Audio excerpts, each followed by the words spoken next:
말씀 봉독하시다가 통독하신 것 같아요. 이런 경우는 또 처음이라서 제가 좀 깜짝 놀랐습니다. 권사님 충만하십니다. 네. 권사님 이제 지난주에 우리 오후 예배 찬양 같이 함께 하시는 우리 권사님 집사님들과 함께 조촐하게 식사를 하고 다과를 그러니까 차를 나누면서 그런 얘기를 나눴어요. 오후 예배 이제 많은 분들이 이렇게 못 오시니까 우리 권사님께서 너무나 안타까우셨대요. 너무나 안타까우셔서 남편 권사님하고 홍보지를 만들어서 오후 예배 홍보지를 좀 나눠줬으면 좋겠다고 말씀하셨다고 하시더라고요. 할렐루야. 왜 이렇게 조용하죠, 여러분들? 웃으라고 얘기한 건데 너무나 순수한 그 신앙 모습 보면서 제가 깜짝 놀랐습니다. 그래서 너무나 한데 오늘 또 이렇게 또 귀한 또 이벤트를 주셔서 너무나 감사했어요. 기도 너무 감사했습니다, 권사님. 기도 중에 감사노트 작성에 대해서 이제 얘기를 하시는데 담임 목사님께서 지금 새벽 때마다 이 감사에 관련된 주제로 말씀을 증거하십니다. 근데 이 말씀에 어떤 그런 말씀을 증거하시면서 제가 지금 하고 있는 건데 미처 제가 발견하지 못했던 그런 감사의 제목들이 있더라고요. 나를 승리케 하시는 하나님에 대해서, 나에게 은혜를 주신 하나님에 대해서 말씀을 들을 때마다 하나님이 이런 모습이셨지, 이렇게 역사를 하셨지, 이러면서 감사의 제목들이 풍성해지는 것을 경험하게 됐습니다.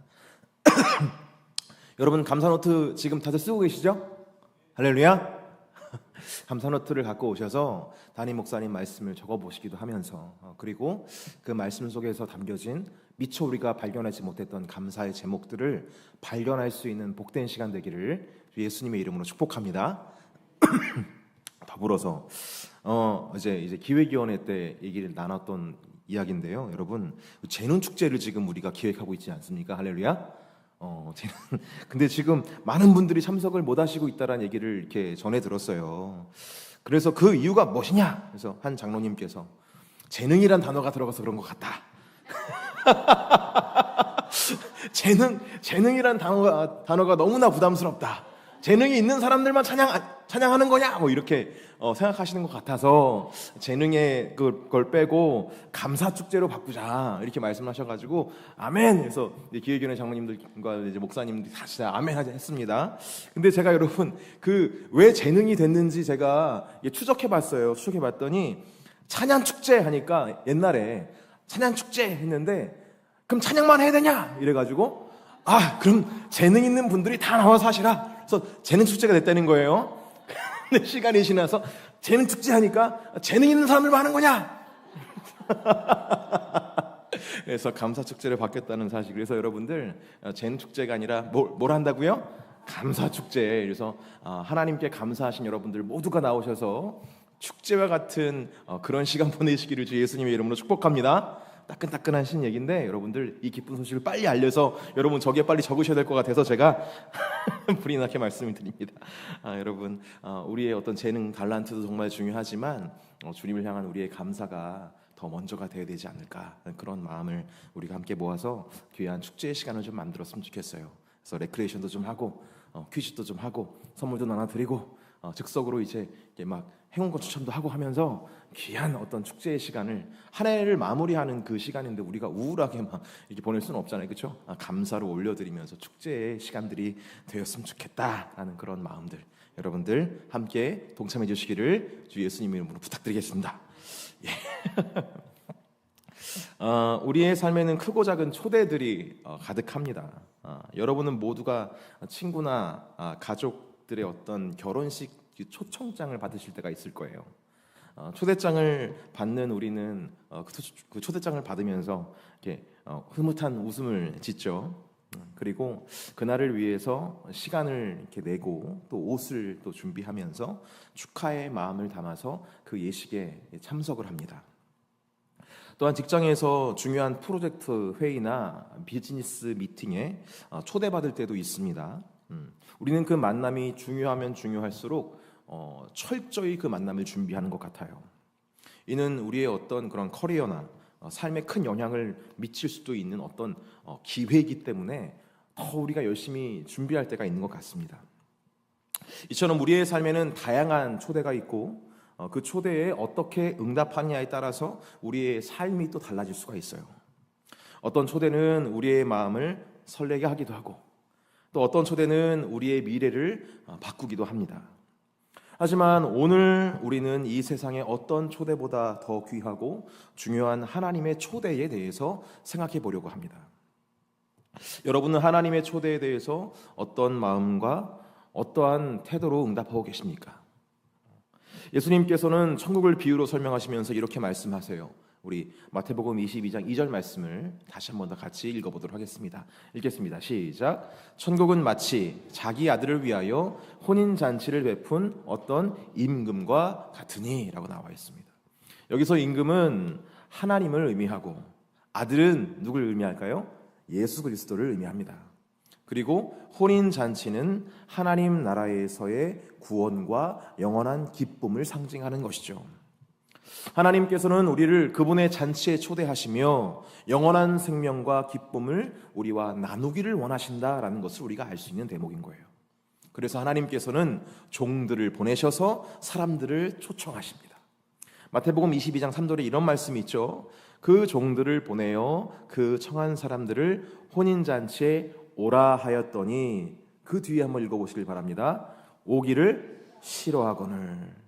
하나님께서는 그 마음에 사람들을, 그 마음에 있는 사람들, 그분의 마음속에 있는 그 기쁨의 사람들을 혼인잔치에 이렇게 초청하셨습니다. 그런데 성경은 기록해요. 그 초청받은 사람들이 오기를 어떻게 했다고요? 싫어했다. 참 이해가 되지 않는 반응이죠. 이 왕이 베푼 잔치에 왜 가지 않았을까? 당시 유대 문화에서 혼인잔치는 매우 중요한 행사였습니다. 지금 우리도 그렇지만 당시의 유대 문화에서 결혼식, 혼인잔치는 일주일 이상 지속되면서 온 마을이 함께 기뻐하는 축제의 장이었어요. 더군다나 왕의 아들의 혼인잔치라면 그 중요성과 규모는 더욱 컸을 것입니다. 이런 큰 잔치에 초대받았다라는 것은 어찌 보면은 가문의 영광처럼 여겨졌을 거예요. 예전에 굉장히 유명한 어떤 짤이 하나 있는데, 여러분 가수 김은국 아십니까? 호랑나비 부르신 분. 그 김은국이 조세호라는 개그맨한테 대뜸 이렇게 물어보더라고요. 너 안재욱 결혼식에 왜 안 왔어? 이렇게 물어봅니다. 너 안재욱 결혼식에 왜 안 왔어? 안재욱 여러분들 아시나요? 연예인이에요. 연예인 결혼식에 왜 안 왔어? 그랬더니 조세호가 누구요? 안재욱 결혼했잖아. 너 거기 왜 안 왔어? 그랬더니 조세호가 이렇게 말해요. 모르는데 어떻게 가요? 이렇게 말합니다. 모르는데 어떻게 가요? 아니 왜 몰라? 연예인인데. 조세호라는 개그맨의 표정이 너무 억울해하는 거예요. 아니 초대받지 않았는데 어떻게 가냐? 이 말이거든요 지금요. 여러분, 그런데 오늘 본문의 사람들은 왕의 초청을 받았어요. 초청받지 못하고는 못 가겠죠 여러분.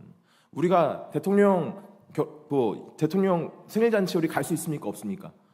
어떻게 가요? 모르는데 어떻게 가요? 대통령을 물론 우리가 알고 있지만 그분이 우리를 초청하지 않았으면 우리 못 가는 건데, 만약에 대통령이 우리 보러 서신을 보내면서 꼭 와달라고 이렇게 얘기하면 여러분 어떻게 하시겠습니까? 멋진 옷을 입고 가지 않겠습니까? 그래서 저는 이게 이해가 안 되는 거예요. 왜 안 갔을까?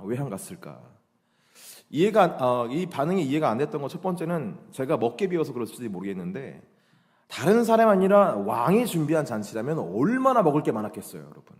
산에 진미가 막 질비하게 있었을 것이고, 먹을 거리가 많았겠습니까? 볼거리도 많고, 이게 여러 가지 공연도 있었을 텐데, 그리고 많은 사람들을 만날 수 있는 기회인데 그런 기회를 왜 거절했는지 이해가 되질 않는 거예요.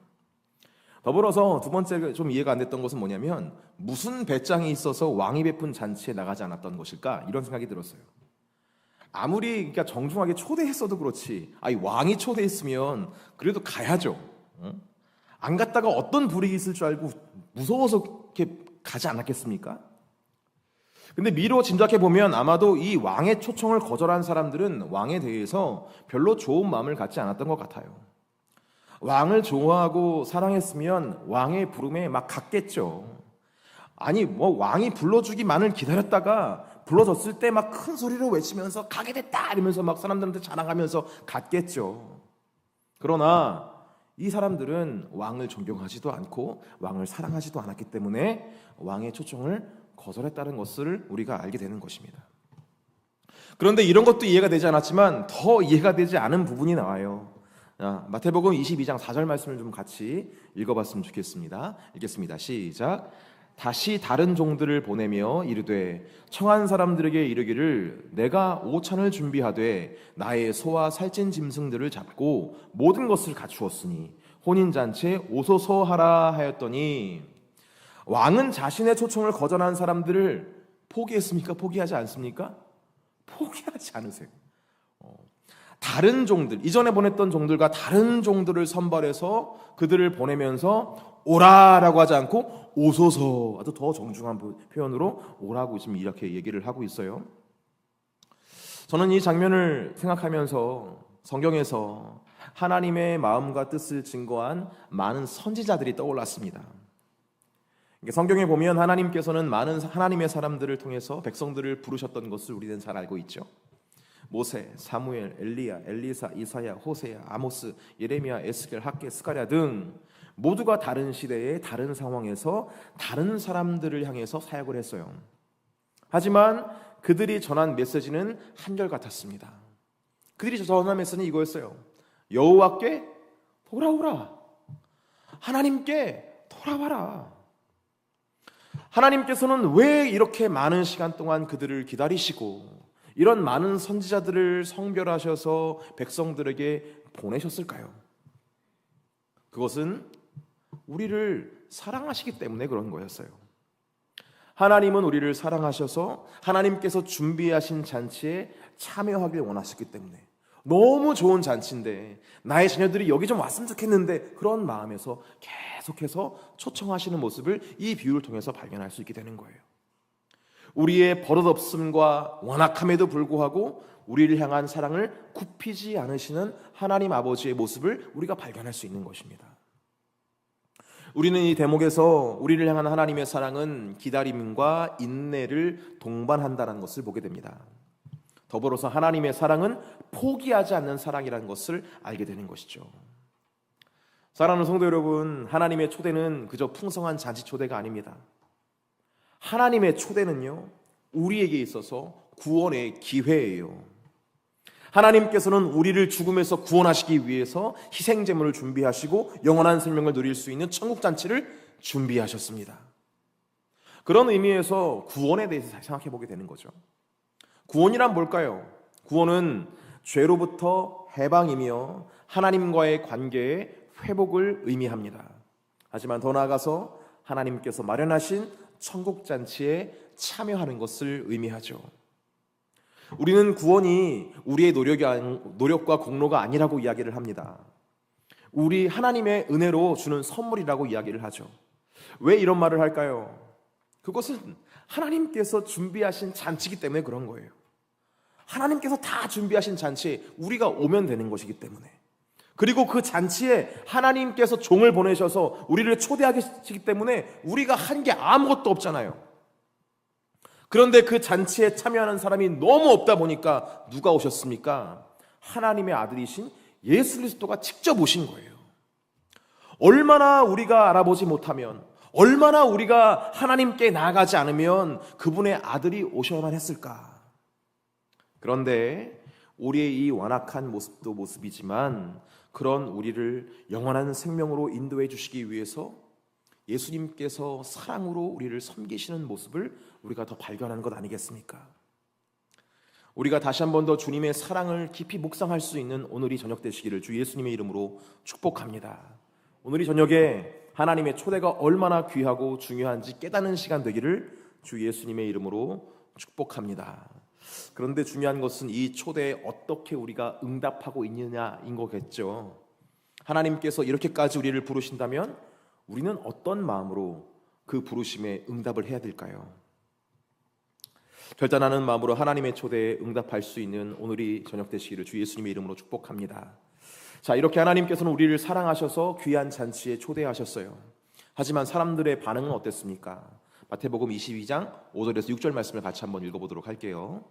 읽겠습니다. 시작. 그들이 돌아보지도 않고 한 사람은 자기 밭으로, 한 사람은 자기 사업하러 가고 그 남은 자들은 종들을 잡아 모욕하고 죽이니 라고 나와 있어요. 여기서 돌아보지 않고라는 표현이 있습니다. 언어로는 아멜레산테스라고 하는데 이는 무시하다, 관심을 두지 않다, 그런 뜻이에요.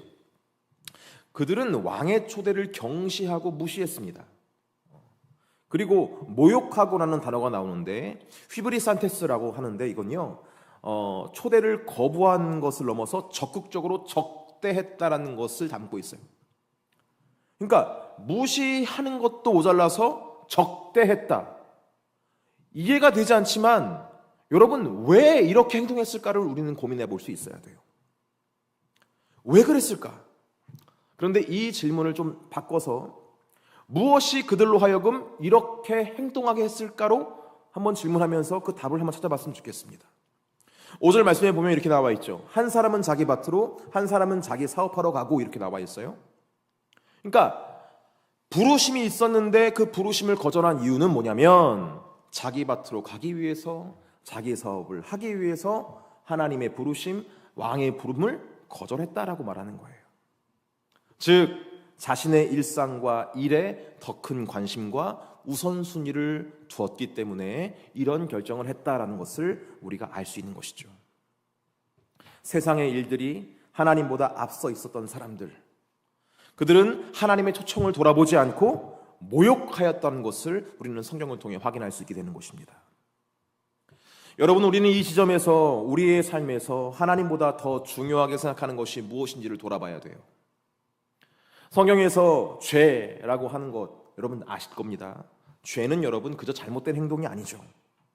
죄는 우리의 어떤 악한 행동이기 이전에 하나님과의 관계에서부터 정의가 됩니다. 죄는 하나님과의 단절이며 더 나아가서 하나님의 뜻보다 자신의 욕망을 우선시하는 삶의 양태를 가지고 죄라고 이야기를 해요. 우리가 하나님보다 세상의 일들을 더 사랑할 때 그것이 바로 죄의 시작이 될 수 있다는 것이죠. 누가복음 14장 18절부터 20절까지 말씀 보면 예수님께서 비유로 말씀하십니다. 어떤 사람이 큰 자치를 베풀고 많은 사람들을 초대했는데 모두 변명하며 거절을 하는 거예요. 한 사람은 밭을 샀다고 하고, 다른 사람들은 소 5겨리를 샀다고 하면서, 또 다른 사람은 장가 들었다고 하면서 변명하면서 그렇게 왕의 잔치를 거절합니다. 그렇게 변명하면서 하나님의 초청을 거절하는 거예요. 또한 디모데후서 3장 4절에 이렇게 말합니다. 쾌락을 사랑하기를 하나님은 사랑하는 것보다 더하며 라고 말하죠. 여러분, 하나님의 부르심에 응답하시길 원하십니까? 그렇다면 세속적인 쾌락과 욕망이 하나님 사랑보다 우선시되는 모습을 우리는 경계할 수 있어야 돼요. 오늘날 우리의 삶은 어떻습니까? 바쁜 일상과 넘쳐나는 정보들로 인해서 중요한 것들을 놓치고 살 때가 너무나 많아요. 우리는 스마트폰과 인터넷으로 언제나 세상과 연결되어 있죠. 그래서 세상의 변화에 대해서 빠릿빠릿하게 반응합니다. 하지만 정작 하나님과의 연결은 흐릿할 때가 많아요. 일에 치여서 정말 중요한 것들을 놓칠 때가 많죠. 세상의 변화에는 빠릿빠릿하게 반응할지 모르지만 영적인 성장과 하나님께서 원하시는 것들에 대한 관심은 소홀해질 때 우리가 어디 우선순위를 두는지 돌아봐야 할 지점입니다. 일과 성공, 세상의 즐거움이 하나님보다 앞서고 있지는 않은지, 여러분, 하나님께 받은 사랑과 능력과 사명을 감당하기 위해서 세상과 연결되어 있으십니까? 아니면 세상에서 성공과 즐거움을 얻기 위해서 하나님과 연결되어 있으십니까? 예수님께서 말씀하세요. 수고하고 무거운 짐진 자들아 모두 내게로 오라. 내가 너희를 쉬게 하리라. 하나님의 부르심은 우리가 이렇게 세상과 연결되면서 끊임없이 고민하고 분투하고 지쳐가는 우리들을 향해서 수고하고 무거운 짐진 자들이라고 말씀하시면서 거기서 돌아와라라고 말씀하시는 거예요. 왜? 하나님의 부르심이 바로 우리의 영혼의 소생이고 우리를 구원하는 참된 안식으로 인도하기 때문에 그렇습니다. 그분의 선한 계획에서 시작된 초청에 응답하실 수 있는 저와 여러분 되기를 주 예수님의 이름으로 축복합니다. 자, 그렇다면 초대받는 사람들이 왕의 초대를 거부하자 왕은 어떻게 행동합니까? 마태복음 22장 8절에서 9절 말씀을 같이 한번 읽어보도록 할게요. 읽겠습니다. 시작. 이에 종들에게 이르되 혼인잔치는 준비되었으나 청한 사람들은 합당하지 아니하니 내거리 길에 가서 사람을 만나는 대로 혼인잔치에 청하여 오라 한대. 왕은 종들에게 얘기합니다. 혼인잔치는 준비되었는데 초대받는 사람들은 합당하지 못하니까 길거리에 가서 아무나 만나는 대로 잔치에 청하여 데리고 와라, 이렇게 말하고 있어요. 그래서 종들은 길에 나가서 악한 자나 선한 자나 모두 다 데리고 옵니다. 그래서 결국 혼인잔치에 사람들로 가득 차게 된 것을 우리가 보게 되는 것이죠. 이 장면에서 우리는 하나님의 은혜와 끝없는 사랑을 볼 수가 있는 거예요. 하나님께서 처음 초대받는 사람들이 거부했을 때 그들을 강제로 끌어오거나 그러지 않으셨어요. 대신에 하나님은 더 넓은 초대를 계획하셨습니다. 왕은 길거리에 있는 사람들을 가리지 않고 다 초대했어요. 이들 중에는 악한 사람도 있었고 선한 사람도 있었습니다. 아마 이런 초대를 보면서 먼저 초청을 받았던 사람들도 마음이 좀 달라지지 않았을까라는 생각이 들어요. 저 사람도 간다고? 그럼 나도 가야 되지 않나? 이런 생각들. 그러니까 여기서 우리는 하나님의 구원이 어느 한 사람들, 어떤 특정한 사람들에게만 있는 것이 아니라 모두에게 열려 있다는 것을 우리가 발견하게 되는 거예요. 여러분, 하나님께서는 우리의 과거를 따지는 분이 아니시라는 것을 기억하실 수 있기를 주 예수님의 이름으로 축복합니다. 우리가 예전에 어떤 사람이었는지는 중요하지 않아요. 하나님은 우리의 죄나 우리의 연약함이나 우리의 완악함이나 부족함을 넘어서서 사랑으로 끌어안으시는 분이시고 당신의 나라에 우리를 초청하시는 사랑의 하나님이신 것을 기억하시기를 바랍니다. 성경은 로마서 3장 23절에 모든 사람이 죄를 범하였음에 하나님의 영광이 이르지 못하였더니라고 말하면서 누구도 완전한 사람은 없다라고 못을 박습니다.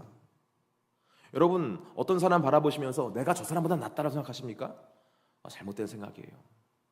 우리 모두는 어떤 부분에 있어서는 다 부족하고 연약하고 악합니다. 그 다음 절이 이렇게 나와 있죠. 그리스도 예수 안에 있는 구속으로 말미암아 값없이 의롭다 하심을 얻은 자 되었느니라. 우리의 구원은 우리의 어떤 완전함에서부터 시작된 것이 아니라 하나님의 은혜에서부터 시작됐다는 것을 강조하는 거예요. 하나님은 우리의 완전함이 아니라 은혜로 우리를 구원하시기를 기뻐하신다는 것을 우리가 알게 되는 것입니다.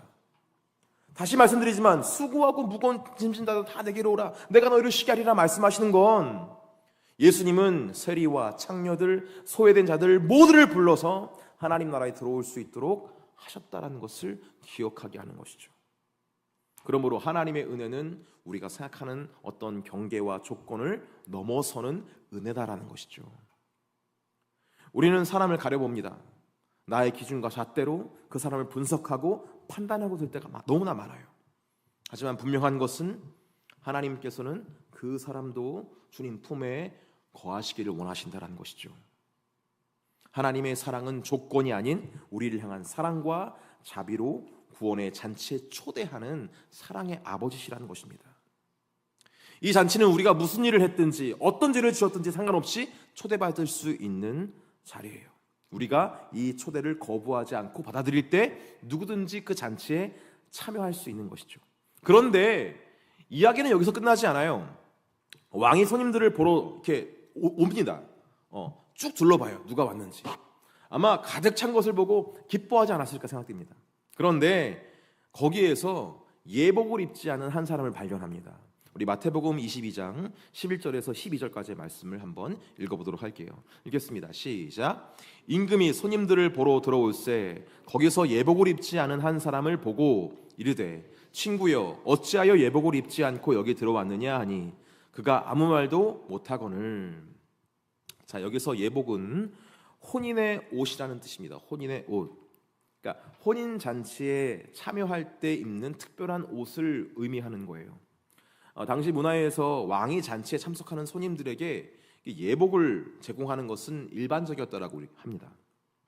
그러니까 옷을 자기가 이렇게 갖추고 오는 게 아니에요, 여러분. 우리는 이제 결혼식 가면은 막 옷장을 보고 막 탄식하잖아요. 옷이 없어. 신발장 보고 신발이 없어. 근데 이때 당시에는요, 왕이 주는 거예요. 손님들이 왕의 은혜로 잔치에 참석하게 되었음을 상징하는 것이죠. 혼인들은 자신의 옷이 아닌 왕이 제공한 예복을 입음으로써 왕에 대한 존중과 감사를 표현했다라는 것입니다. 그런데 조도 안 입는 사람이 있었던 거예요. 조도 안 입어. 이 사람은 예복을 입지 않고 잔치에 참여하지 않았어요. 왜 그랬을까요? 왜 그랬을까요? 마음에 들지 않았던 것일까? 난 빨간색을 좋아하는데 하얀색이라서 싫었나? 그러니까 왕의 은혜를 무시하고 왕의 방식대로 행동하는 것을 너무나 싫어했던 거예요. 내 맘대로 입고 싶은데 왜 이렇게 자기 방식대로 고수하는 거야? 자기 방식을 고수하려고 했던 사람. 여러분, 우리는 스스로 의로워질 수가 없어요. 우리의 노력이나 선행으로는 절대로 하나님 앞에 설 수 없는 존재입니다. 그래서 하나님께서 하신 것이 무엇입니까? 그래서 예수 그리스도의 희생을 통해서 우리에게 의의 옷을 입혀주시는 거예요. 우리가 입을 수가 없으니까, 그 예복을 마련할 수가 없으니까 주님께서 마련해 놓으신 거예요. 자신의 아들을 희생시키시면서. 이사야 61장 10절 말씀 우리 같이 좀 읽어봤으면 좋겠습니다. 읽겠습니다. 시작. 내가 여호와로 말미암아 크게 기뻐하며 내 영혼이 나의 하나님으로 말미암아 즐거워하리니 이는 그가 구원의 옷을 내게 입히시며 공의의 겉옷을 내게 더하심이 신랑이 사모를 쓰며 신부가 자기 보석으로 단장함 같게 하셨음이라. 아멘. 빌립보서 3장 9절 말씀도 읽어봤으면 좋겠습니다. 읽겠습니다. 시작. 내가 가진 의는 율법에서 난 것이 아니요 오직 그리스도를 믿는 믿음으로 말미암은 것이니 곧 믿음으로 하나님께로부터 난 의라. 아멘. 하나님께서는 우리를 구원하시고 그 구원받는 사람으로 살아가기 위해서 의의 옷을 입혀주십니다. 바로 예수 그리스도로 옷 입혀주시는 거예요. 예식도 준비하시고 옷도 준비하셨다면 우리가 뭘 해야 되겠습니까? 우리가 해야 될 건 딱 한 가지예요. 하나님께서 준비하신 것을 감사함으로 취하면 되는 겁니다. 초청에 감사함으로 응하는 것, 준비된 예복을 감사함으로 입는 것, 그것이 그 잔치를 준비하신 분의 마음에 올바로 반응하는 태도가 아닐까요? 여러분, 예복을 입는다는 것은 그분의 방식대로 살아가는 것을 의미합니다. 즉 회개하고 예수 그리스도를 구주로 영접하며 그분의 말씀에 순종하는 삶을 의미하는 것이겠죠. 더불어 신앙생활하면서 성령의 열매를 맺어가고 사랑과 선행으로 우리의 믿음을 나타내는 것, 그것이 옷을 입은 자의 모습일 것입니다. 이렇게 말하면 뭔가 우리의 자유를 억압하는 것 같아 보이지만 여러분, 성경에 보면요, 하나님께서 우리에게 옷을 입혀주신다는 약속의 말씀들이 종종 발견되는데, 앞서 읽은 이사야 61장 10절 말씀 다시 한번 제가 읽어드릴게요. 내가 여호와로 말미암아 크게 기뻐하며 내 영혼이 나의 하나님으로 말미암아 즐거워하리니 이는 그가 구원의 옷을 내게 입히시며 공의의 겉옷을 내게 더하심이 신랑이 사모를 쓰며 신부가 자기 보석으로 단장함 같게 하셨습니다. 스가랴 3장 4절 말씀 보면 이렇게 말씀하고 있어요. 여호와께서 자기 앞에 선 자들에게 명령하사 그 더러운 옷을 벗기라 하시고 또 여호수아에게 이르시되 내가 네 죄악을 제거하여 버렸으니 내게 아름다운 옷을 입히리라 하시기로라고 나와 있어요. 요한계시록 7장 14절 보면은 내가 말하기를 내 주여 당신이 아시나이다 하니 그가 나에게 이르시되 이는 큰 환난에서 나오는 자들인데 어린 양의 피에 그 옷을 씻어 희게 하였느니라 라고 얘기 나와 있어요. 하나님께서 우리에게 새로운 옷을 입히시기 위함은 우리의 자유를 억압하시려는 것이 아닙니다. 우리에게 새로운 인생을 주시기 위함이라는 거예요. 이전 것은 지나가게 하시고 새 사람으로 살아갈 수 있는 기회를 주시는 거죠. 여러분, 너무나 엄청난 얘기라서 이게 감이 안 오시겠지만 예수 그리스도로 옷 입는다는 것은, 하나님의 의로 살아간다는 것은 완전한 기쁨과 사랑 그리고 소망 안에 살아가는 새로운 인생을 말합니다. 그것은 우리를 억압하는 수단이 아니라 오히려 우리를 더럽게 하는 옛 생활의 억압에서 풀어주는 참된 자유를 선물로 주는 은혜의 사건이에요, 여러분. 그런 의미에서 우리는 주님께서 주시는 옷을 덥석 잡아들고 입어야 되는 것이죠. 하나님께서는 우리에게 이 자유를 주는 옷을 입혀주시기를 기뻐하세요. 우리에게 필요한 것은 감사한 마음으로 그 옷을 취하는 것이죠. 우리가 할 일은 겸손한 마음으로 그분의 은혜를 받아들이는 것입니다. 말씀을 정리합니다. 하나님께서는 우리를 사랑으로 구원 잔치에 초대하십니다. 이 초대는 누구나 받을 수 있는 거예요. 하나님은 우리 한 사람 한 사람을 소중하게 여기시면서 모두가 그 사랑 안에서 영원한 생명을 누리시기를 바라십니다. 그래서 우리를 위해서 모든 준비를 다 마치시고 기다리고 계세요. 그리고 앞에 있는 설교자들을 통해서, 말씀을 통해서, 기도를 통해서 끊임없이 우리를 부르시며 그분의 나라에 들어가기를 정말 원하고 계십니다. 그 부르심에 믿음으로 응답할 수 있는 저와 여러분 되기를 주 예수님의 이름으로 축복합니다. 하나님께서 이 초대를 통해 원하시는 것은 우리의 완벽한 모습이 아니라 열린 마음이다라는 것. 바쁘고 분주한 일상 속에서도 하나님께서 우리를 부르시고 계신다는 사실을 잊지 않기를 주 예수님의 이름으로 축복합니다. 세상의 걱정과 욕심에 밀려서 하나님의 초대를 무시하거나 외면하지 않기를 주 예수님의 이름으로 축복합니다. 여러분, 이 초대는 우리가 무엇인가를 많이 이루어야지 받을 수 있는 것이 아니에요. 하나님께서는 우리의 부족함을 다 아시면서도 사랑으로 준비해 놓으신 선물이라는 것을 우리는 기억할 수 있어야 됩니다. 우리의 힘이나 노력으로 이뤄야 되는 것이 아니라 하나님이 주시는 은혜와 사랑을 감사한 마음으로 받아들이는 것. 하나님은 우리가 그저 있는 모습 그대로 나아가기를 바라시고, 그렇게 나아갈 때에 우리에게 새로운 옷을, 예수 그리스도라는 새 옷을 입혀주시면서 주님 나라로 인도하실 것입니다. 그 옷을 입은 사람답게 새로운 인생을 살아가면서 주님의 의와 사랑과 소망을 나타내는 복된 주님의 자녀의 삶을 살아가시기를 주 예수님의 이름으로 축복합니다. 우리의 귀한 초대를 하신 우리 하나님께 이 시간 우리 감사의 마음을 담아서 우리 302장을 좀 찬양했으면 좋겠어요. 302장과 89장. 하나님께서 준비하신 게 있습니다. 여러분, 그 준비하신 것을 믿음으로 바라보면서 그 세계로 나아갈 수 있는 저와 여러분 되기를 주 예수님의 이름으로 축복합니다. 우리 박수하며 찬양하시겠습니다. 내 주 하나님, 내 주 하나님, 넓고 큰 은혜는 저 큰 바다보다 깊다. 너 곧 닷줄을 끌러 깊은 데로 저 한가운데 가보라. 언덕을 떠나서 창파에 배 띄워 내 주 예수 은혜의 바다로 내 맘껏 쳐가라. 너 인생은 언제나 거기서 저 큰 바다 물결 보고 그 밑 모르는 깊은 바다 속을 한번 헤아려 안 보나. 언덕을 떠나서 창파에 배 띄워 내 주 예수 은혜의 바다로 내 맘껏 쳐가라. 많은 사람이 얕은 물가에서 저 큰 바다 가려다가 찰싹거리는 작은 파도 보고 마음 약하여 못 가네. 언덕을 떠나서 창파에 배 띄워 내 주 예수 은혜의 바다로 내 맘껏 쳐가라.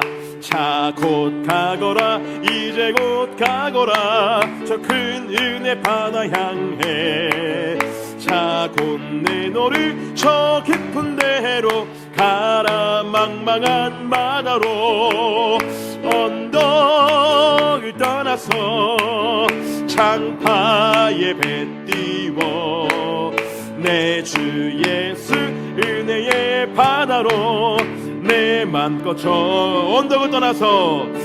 언덕을 떠나서 창파에 배 띄워 내 주 예수 은혜의 바다로 내 맘껏 쳐가라. 이 시간 함께 우리 기도하시겠습니다. 하나님의 사랑과 하나님의 은혜, 그 안에서 우리에게 준비된 것이 있습니다.